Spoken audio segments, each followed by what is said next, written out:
Good afternoon, committee.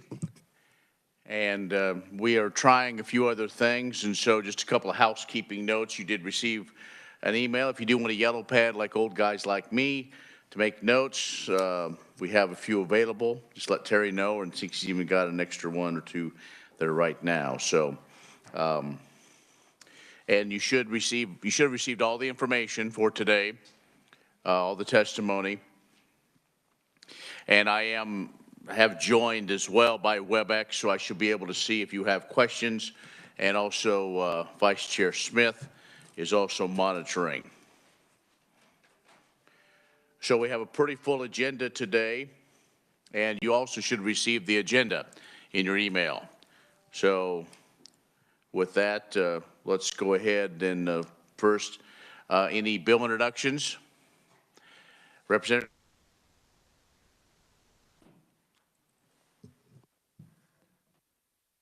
Thank you, Mr. Chairman, committee. I have a bill containing an act concerning wildlife relating to wildlife violations taking of wildlife simulated devices. The RS number is RS 0505. All right, very good. Thank you. Thank you. Any questions? Seeing none, it is introduced. Thank you. Thank you. Other bill introductions?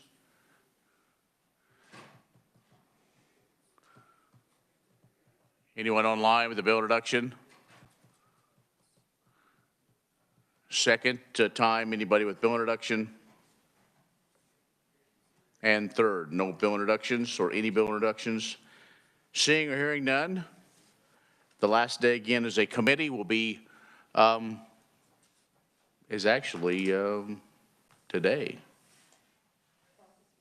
Yeah, I guess it's Monday, I guess, yeah, but we want to get it done. Okay. We will have a hearing today on House Bill 2155, and then after that, we will have final action on a couple of bills we previously heard, and also approval of meeting minutes. So with that, we will open up the hearing on House Bill 2155. It is for providing a Department of Health and Environment response operation for water, soil pollutant release, discharge, and escape. So an overview on the bill. Kyle Hamilton is with us. Kyle, welcome to committee. Thank you, Mr. Chairman, members of the committee. House Bill 2155 would amend KSA 65-171V by striking current statutory language regarding soil and water pollutant releases and cleanup and inserting new provisions. Specifically, in subsection A of the bill, it would now define relevant terms used throughout the statute.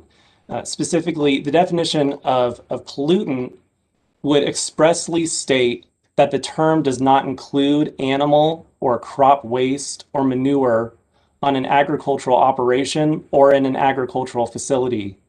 Similarly, the definition of release would not include any emission, discharge, spillage, leaking, etc., that occurs as part of normal agricultural activities. Subsection B would impose certain duties on the Secretary of Health and Environment, including adopting rules and regulations concerning responses to and reporting of pollutant releases, providing minimum reportable quantities, ordering cleanup, and taking necessary action to perform cleanup. Under subsection C, it would allow the Secretary to 1, provide guidance, oversight, and assistance for cleanup and response of a pollutant release.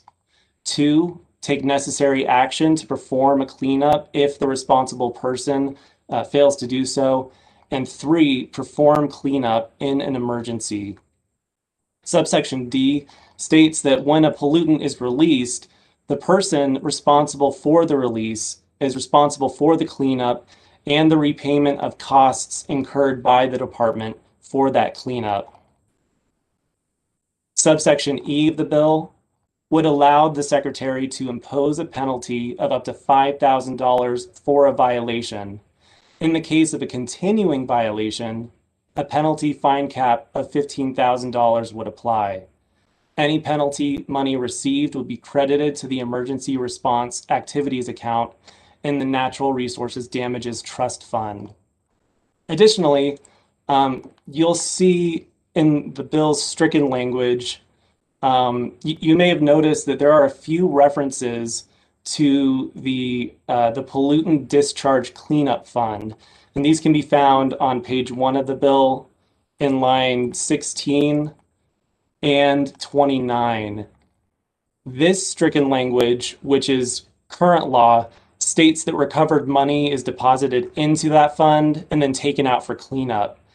However, the pollutant discharge cleanup fund was actually abolished back in 1988 in a different statute, and all of its funds were transferred to KDHE's Environmental Response Fund.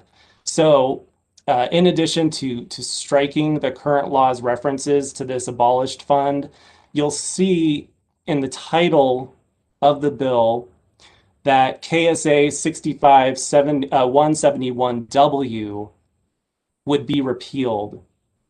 That's the statute that created the abolished fund, and it's long overdue for a repeal. And one last thing, you'll notice in the bill's new language on page 3, subsection E2,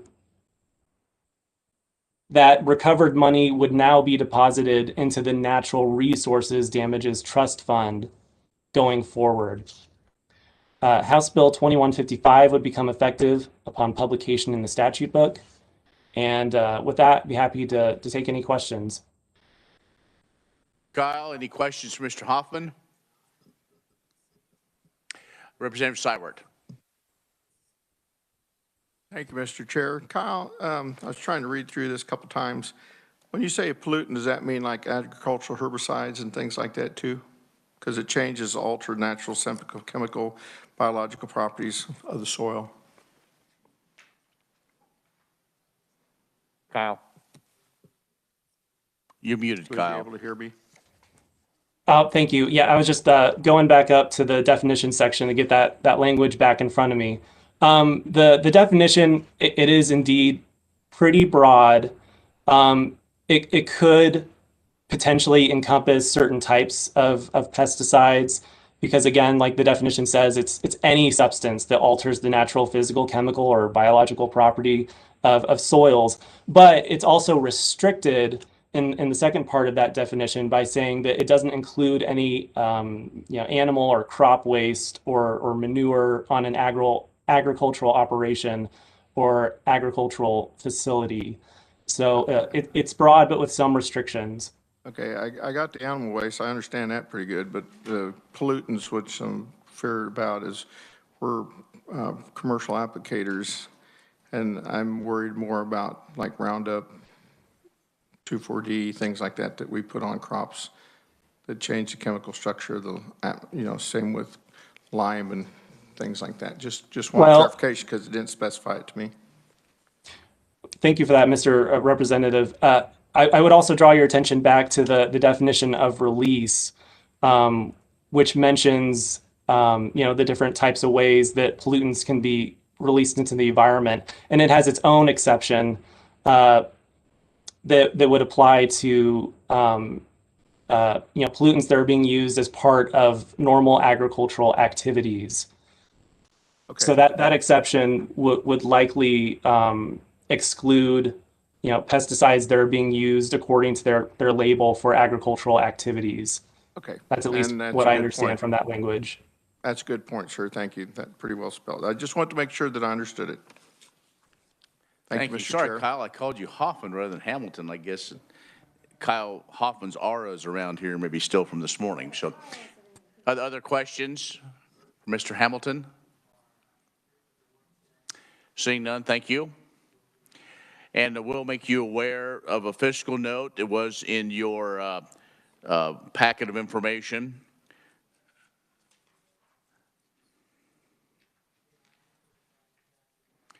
From the Director of Budget, the fiscal year 22, $30,000.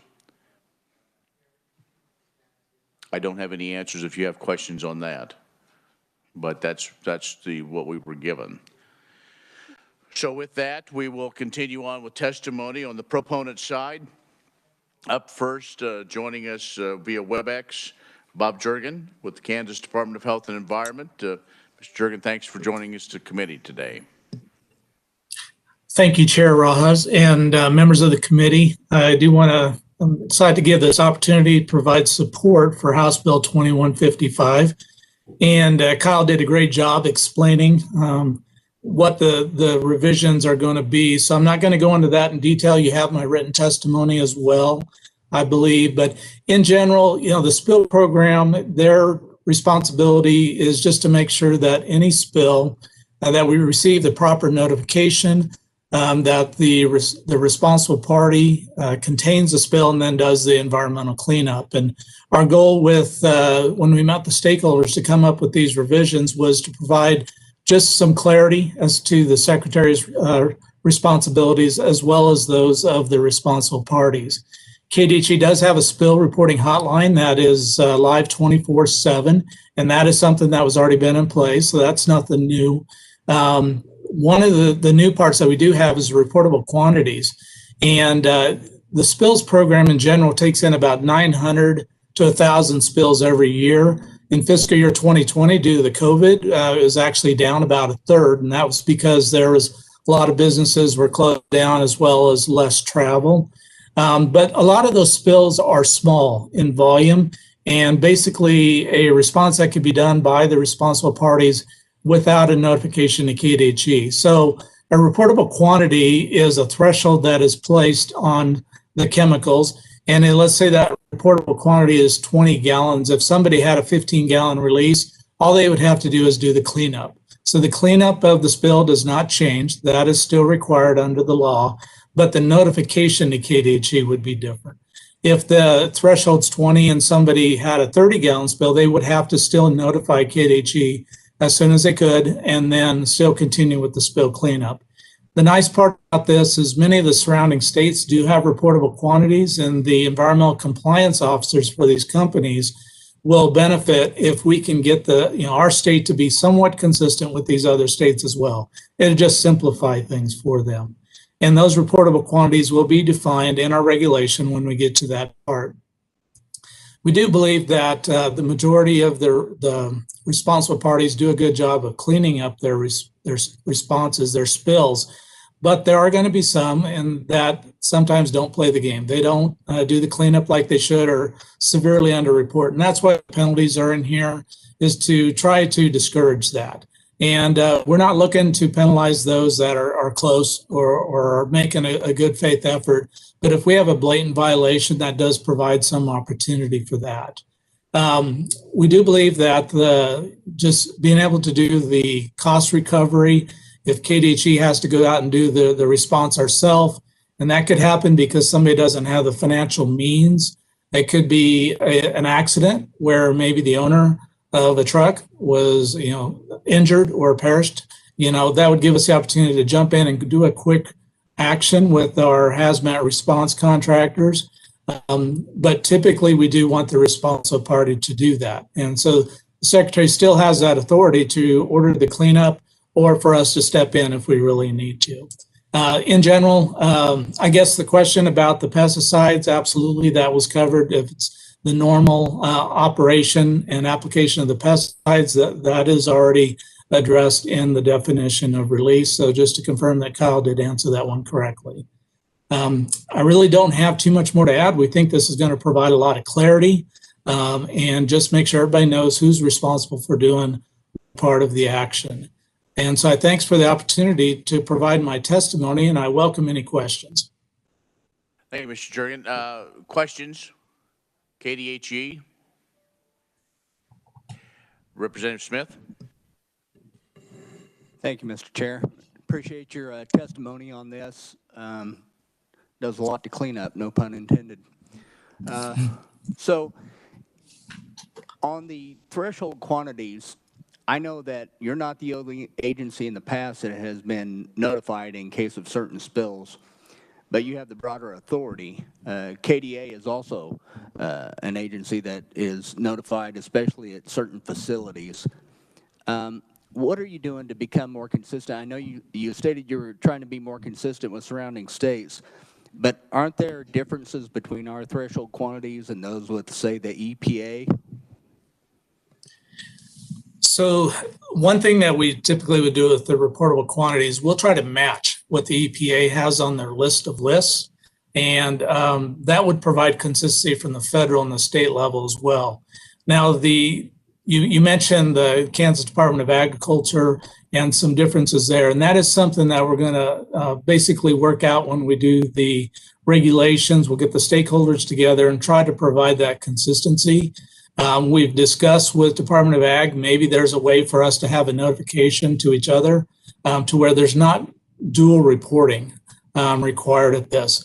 Most cases, the reporting is either one or the other. But on the ones where maybe there's crossover, we'll work with Department of Ag. We're both state agencies and do our best to try to make it a little bit easier on the facilities. And so that's our goal. Now, those reportable quantities will be defined in regulation, what they're actually going to be. But that is the goal, to have some level of consistency as well. That's good. I'm glad to hear you say that you're going to work with them to come up with that. You know, the one other thing that I would say is, especially from my background in law enforcement and what have you, dealing with spills out on the highway, et cetera, it becomes a little less unclear, or a little more unclear as far as who do we call and who all do we have to call. So are you, in this bill, it's not real clear, are you going to become the sole point of contact on these things that we can rely on to direct us? Yeah, actually, a couple of years ago, it's probably been 3 or 4 years ago now, we did create a one reporting hotline that actually addresses spills that need to be reported to KDHE, those to the Kansas Corporation Commission, and then the Kansas Division of Emergency Management. And we actually share a database for spill reporting, and somebody can call that primary hotline, and then depending on if it's a chemical spill, then press 1 to get to KDHE. If it's oil lease, they press another number to KCC, and more of the air releases or maybe a train derailment, something like that, may go to emergency management. And then those agencies work with each other to ensure the notification, get it into the database, and then we have some automated notifications out of that database. So there's been some action there. There's still going to be times when there's some confusion, but we're trying to minimize those events that, where somebody doesn't know who to call. The one call reporting now in the state of Kansas definitely helps with that aspect. Absolutely. I appreciate your explanation. Thank you. Other questions? Mr. Jurgen, so really what the primary of this bill is more cleanup and more kind of getting it into 2021, as far as there's not major changes, at least the way I read this. Is that correct? That is correct. The only real new change is the reportable quantities, allowing us to have reportable quantities, because up to this point, any spill that occurred technically was supposed to be reported, and nobody wants to record or have to report a cup of oil being spilled onto the ground. So that's the main thing, reportable quantities, and just verifying it, like you said, just kind of getting it current. Okay, last call. Any questions for Mr. Jurgen? If not, thank you for being here. Absolutely. Up next, Randy Stuckey from Grain and Feed and the Ag Retailers and Renew Kansas. Thanks and welcome to the committee, Randy.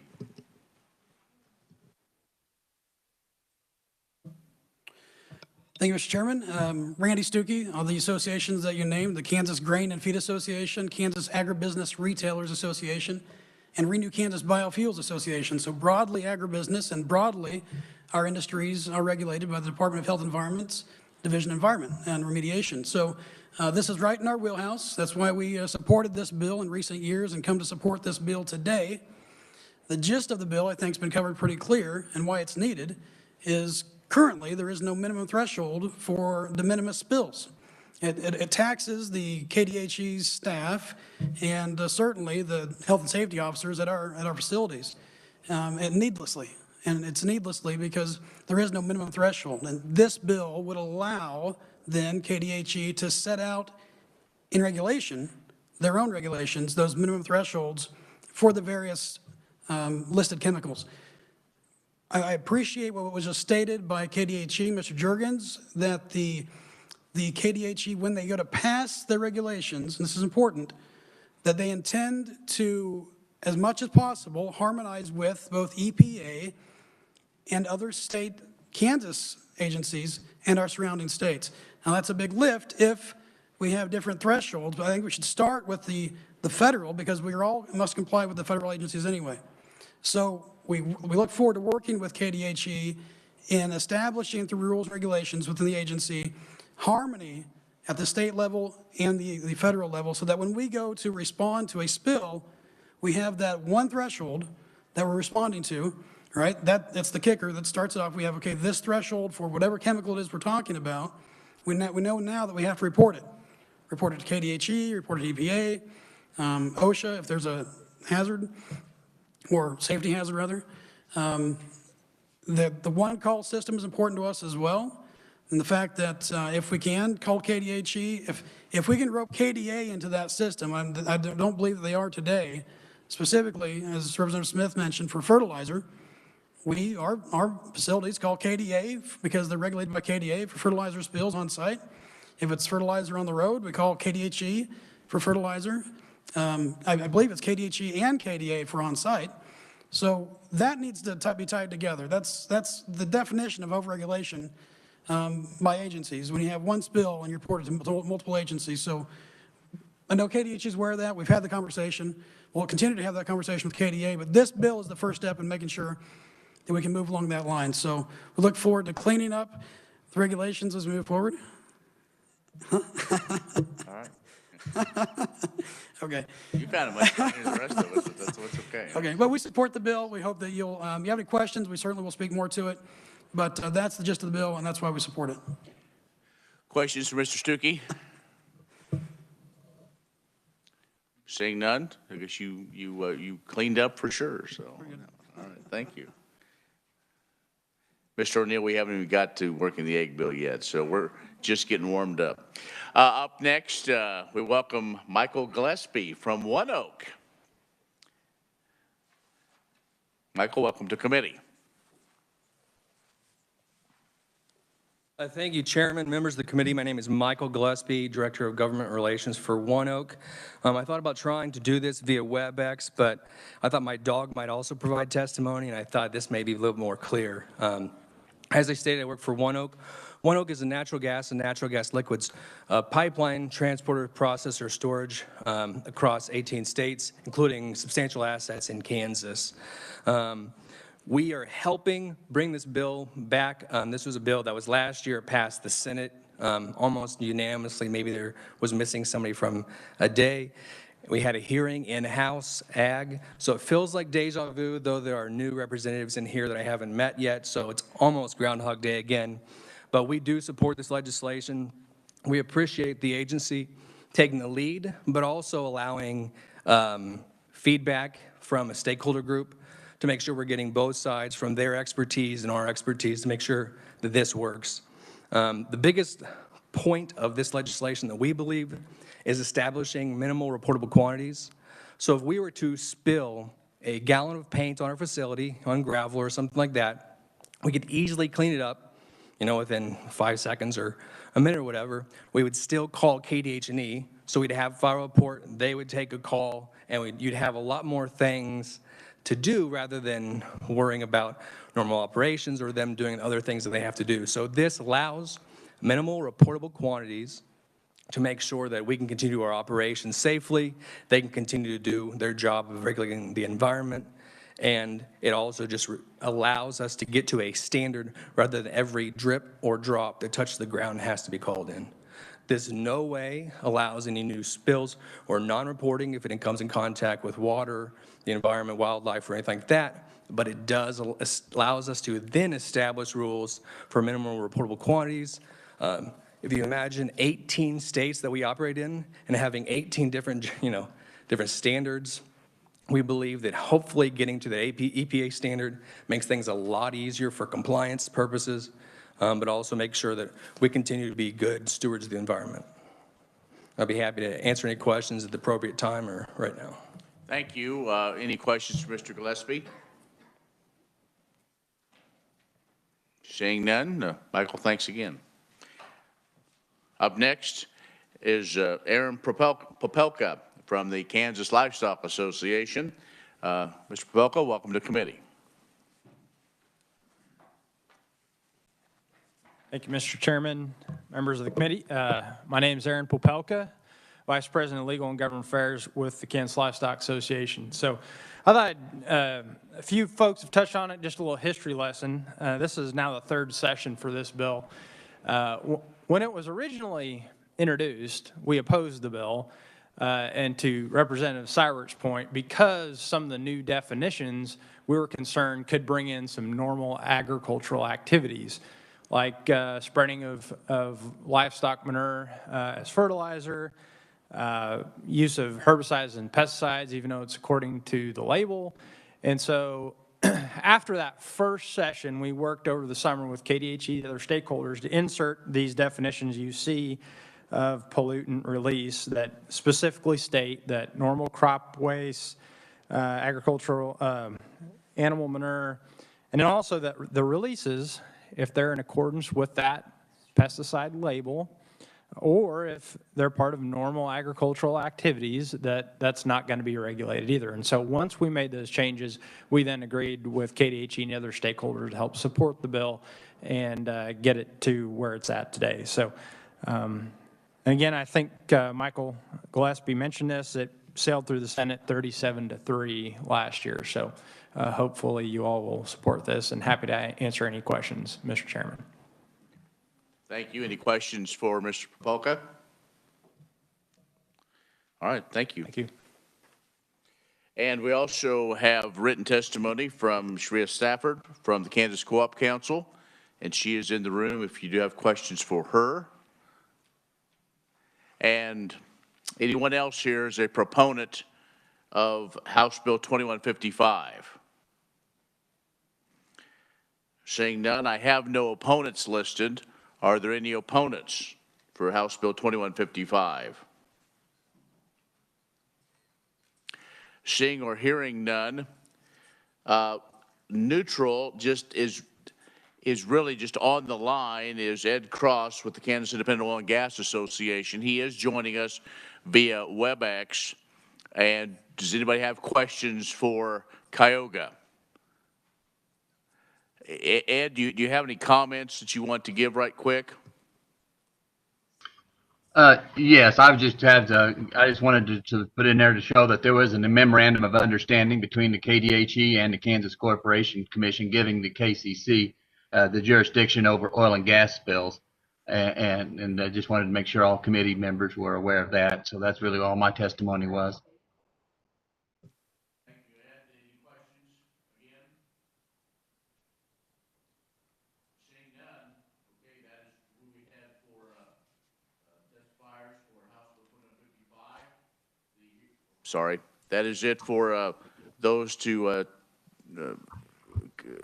conferees for House Bill 2155. So with that, the hearing is closed. All right, we'll move on to the next order of business, and you received a number of minutes. Hopefully you had a chance to look those over. January 12th, 13th, 25th, 26th, 7th, 28th, and February 1st. Just want to seek a motion to approve those minutes. Moved by Representative Mosier, seconded by Representative Newland. Any questions? Seeing or hearing none, all those in favor signify by saying aye. Aye. Opposed, same sign. Minutes are approved. Okay, now we go to final action. And up first is House Bill 2102. That is the agri-packaging bill. Committee, what is your desire? Representative Seibert? I move that we make move 2102 out favorable for passage as amended. Is there a second? Representative Smith, discussion? Seeing none, Mr. Seibert, you may close. I close, Mr. Oh, Chair. I'm sorry, Jeff. What's that? Yeah, I did. Do you have discussion? I don't have any discussion. Oh, it did. Didn't know that you had called it. I'm sorry. I will talk slower. I will talk slower about, I did. I'm sorry. Okay. You closed? Yes. I close, Mr. Chair. Thank you. And all those in favor of moving House Bill 2102 favorably, signify by saying aye. Aye. Opposed, same sign. Motion carried. Bill moves on. Up next, House Bill 2103. That is the Kansas Pesticide Waste Disposal Program. What is the committee's desire for this bill? Representative Seibert. Mr. Chairman, I move that we move HB 2103 out favorable for passage as amendment. Seconded by Representative Carlin. Discussion? Mr. Chairman, if I could for just a moment. Yes. This is Kyle Hamilton with the Revisor's Office. I believe, unless I heard incorrectly, that the motion for 2103 and the previous motion for 2102 were to pass the bills out as amended, but the committee has not approved any amendments for these bills. So the motions really should be to just pass the bills out of the committee favorably for passage. Thank you for catching that. Representative Seibert. Sorry, Mr. Chairman, I wasn't sure for sure, but I thought I'd cover all bases. I had changed my motion to prove it out as passed. So we're actually going back on 2102. Any discussion? This is the egg bill. Seeing none, you may close. I close, Mr. Chair. Thank you. All those in favor of approving House Bill 2102, signify by saying aye. Aye. Opposed, same sign. It is approved. Now we're back to House Bill 2103. Representative Seibert. Mr. Chairman, I move that we favorably pass HB 2103 out. Second by Representative Carlin. Discussion. Any discussion? Thank you for your parliamentary procedure, folks. Get us straightened away. Okay, seeing none, all those in favor of passage of House Bill 2103, signify by saying aye. Aye. Opposed, same sign. Motion carried. That bill will move on. Okay, so that concludes our agenda for today.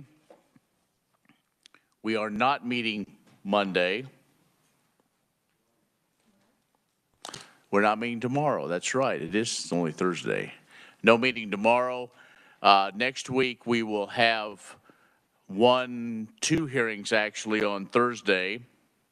And we will have a informational hearing on biofuels in Kansas on Wednesday. Did we get something for? That's right. We'll have final action on Monday. So I'm sorry, we will meet on Monday on bills previously heard. And also maybe, if not next week, the week after, we will have a co-op 101 to learn about Kansas cooperatives and with the Kansas Cooperative Council. Anything else for the good of the cause? If not, have a good weekend. We will see you Monday.